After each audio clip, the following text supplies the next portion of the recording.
from a full house tonight here at the South Australian Aquatic Centre. Coming up next, it's a tough race for the ladies. It's the women's 800-metre freestyle final. Take us through the lineup, Nicole. Well, we're looking for a standout girl here, and to take on the rest of the world, you need to take on Rebecca Adlington, who is the Olympic champion. She went 8:18 at the British trials, which is very fast. In fact, she leads the world record, world rankings by 9 seconds. Wow, and her world record's another 4 seconds faster than that. 8:14, it's very quick. But KYLIE Palmer has raced at the Olympic Games in the 800 freestyle before, and then she changed her focus to 200 and 400, and she's come back to the 800 now.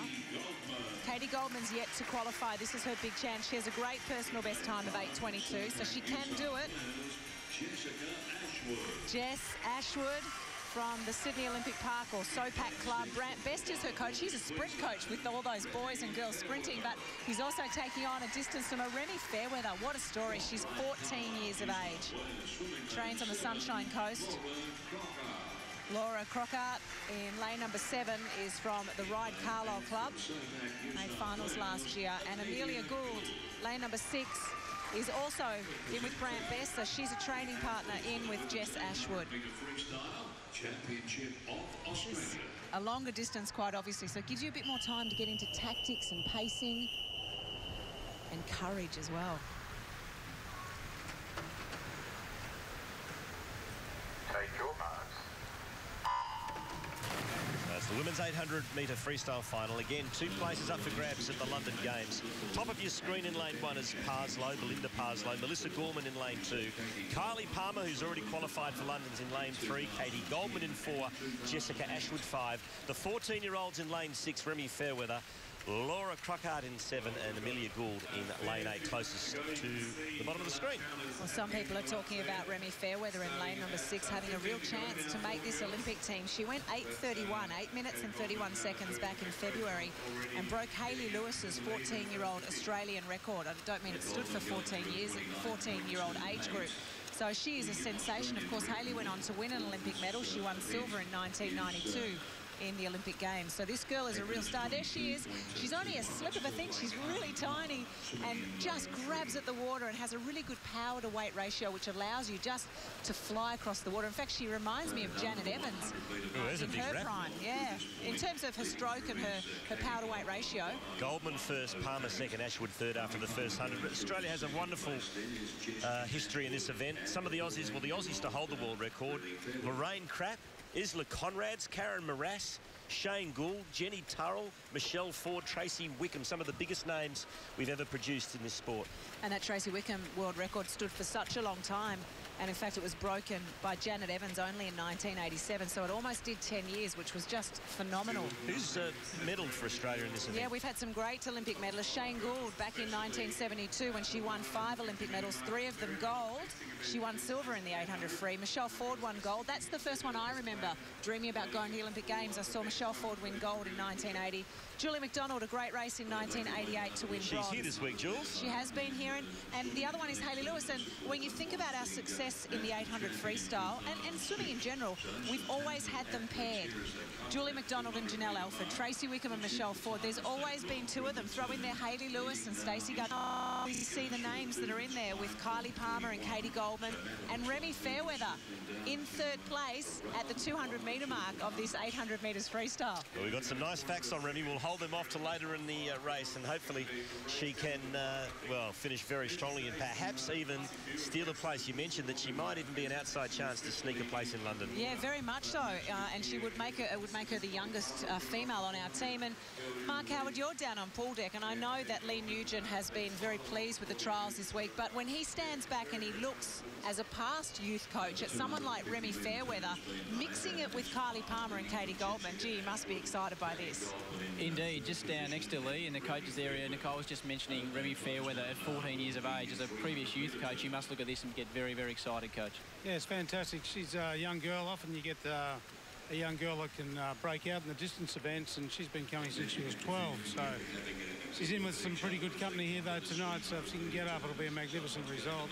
The world performance here, Rebecca Adlington, is quite fantastic in this event. The guys were mentioning how quick she's going. She's really set the bar high, hasn't she? Oh, definitely. She's the one to beat. You know, she's ahead of the world by a fair bit at the minute. But we'll see. Other people will close as their trials are conducted around the world. But Adlington will be pretty tough in London, you know, in front of the home crowd. Some of the girls in the pool tonight, KYLIE Palmer, she's a bulldog. She never gives up. She's from this in Beijing. She's been away a bit, but she's a real fighter, isn't she? You must love someone like that on your team. Oh, look, she's one of the most tenacious swimmers I've ever seen. And, you know, when you've got KYLIE in your team, she's going to give you 100%, and it inspires everyone else. Katie Goldman, she's just a young girl. She needs to get top 2 to qualify tonight. How much of the coaching goes into this night and when you have to clear your mind mentally to swim to your best?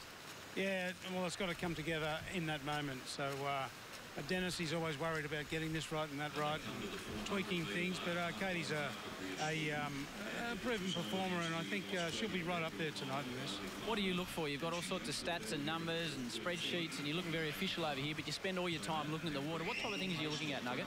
Oh, well, in an event like this, you're just looking for people to maintain good technique and constant speed, mainly. Not vary their velocity too much because there's an energy cost there. As they move through the race, they build the event, and the pressure builds at the end, and that's where you really see the ones that have been able to use their energy efficiently come through. Nick was talking about the importance of races like this. Australia's generally had success when there's been pairs of races, 2 girls or 2 guys pushing each other along. And looking at this field now with a 14-year-old and Goldman in there as well, KYLIE Palmer, the girls are starting to push each other, which often shows good times. Oh, that's right. We've got 4 girls up here now, and Jessica Ashwood, who's just fallen back a bit, has a strong finish. So she may pick up later in the race. I think these 4 girls are going to push themselves, you know, right through, and whoever qualifies here is, you know, going to be a fantastic time, I think. Mel Gorman obviously already qualified for the open water. Just finally, to leave this race for a moment, Eamon Sullivan, he's the heart and soul of this team in a lot of ways. He's the star of Australian swimming. Your thoughts on him making his way through to an individual spot? Oh, look, it was a great result for Eamon. He's struggled over the last 3 years in particular with injury and illness and everything else. But, you know, for him to pull himself together and get up in the individual was a terrific result, and it'll be good for us, you know. He's right up there in the world, both he and Maggie. You're having a great week, Nugget. Long may it continue. Thanks for your time. Thanks a lot, Howie.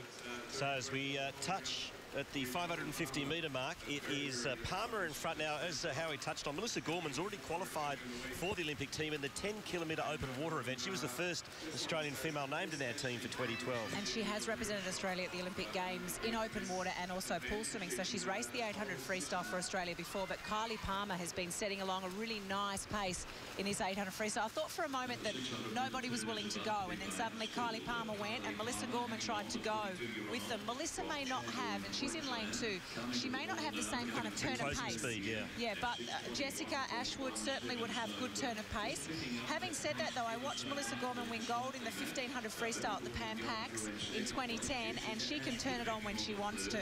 And Remy Fairweather in lane 6. She's still there. Still there. She's 4th position. She's 14. She turns 15 tomorrow. Oh. Born March 22, 1997. So wouldn't that be some sort of birthday present if she could perhaps sneak home and finish 2nd? And she's a chance. Some sort of story if that could take place. At the moment, though, there's no question that KYLIE Palmer is doing the business in the 800 freestyle. She's had shoulder reconstructions to get back into the pool after the Olympic Games in 2008. She changed coaches. She went to Steph Whitmer at the Chandler Club. She changed her technique to be able to try and help with the shoulder problems that she was having. She's beautifully balanced. You're looking at the moment, Remy Fairweather underwater. A little bit of inexperience there. She's circling the lane a little bit. They do a lot of kilometres in training, and you do circle because you've got other kids in the lane with you. So when you are inexperienced, you do those kind of things in big races. So we've got 100 metres to go, and KYLIE Palmer turns well in front. In 2nd position is Ashwood now. Gorman's dropped back to 3rd, and Remy Fairweather is in 4th position. So you'd have to say from this point, KYLIE Palmer's going to win, and the battle is on for 2nd. Yeah, and Jessica's been on the Australian team before. She made the World Championships team for the 1500, but she's going to make, I think at this stage, the Olympic team in the 800 free. KYLIE's got this spot. She's already on the team, and she's really putting in a big effort here. Time may be the only thing that will get at Jessica Ashwood, and it's 8:33.84 that we're looking for. Palmer first, Jessica Ashwood in lane 5 second, and Melissa Gorman turns 3rd in lane 2. So KYLIE Palmer's got to win. Now it's all about time for Jessica Ashwood. Yes, she brings in the big 6-beat kick, KYLIE Palmer. So too, Jessica Ashwood. She's got a beautiful 6-beat kick going at the moment. There's your leader, and there is the distance between first and second. KYLIE Palmer, great swim. She's going to win the 800-metre freestyle final. Jessica Ashwood will finish second, and Melissa Gorman third. Now, has Ashwood qualified? Yes, she has. Well done. The 2 Australians through in this event. Palmer first, Ashwood second, Gorman third, and the 14-year-old Remy Fairweather comes in a very close fourth. In a personal best time to her by 2 seconds, so she sets another Australian 14-year-old girl's record before she turns 15 tomorrow. But we have 2 girls selected now into the 800 freestyle. Congratulations, KYLIE Palmer, and also to Jessica Ashwood. What a great story. The sprint coach, Brant Best, coaches a girl to the longest distance event so on she's the program. got a very busy schedule headed for in London. She does. Won the 400 free, she's won the 800 free, and she was second in the 200 so free. 3 individual races, plus relay. plus the 4x2. She can handle that. She's a tough girl. As Mark Howard very politely, and it's a term of endearment, called her a bulldog. She doesn't give up. She's just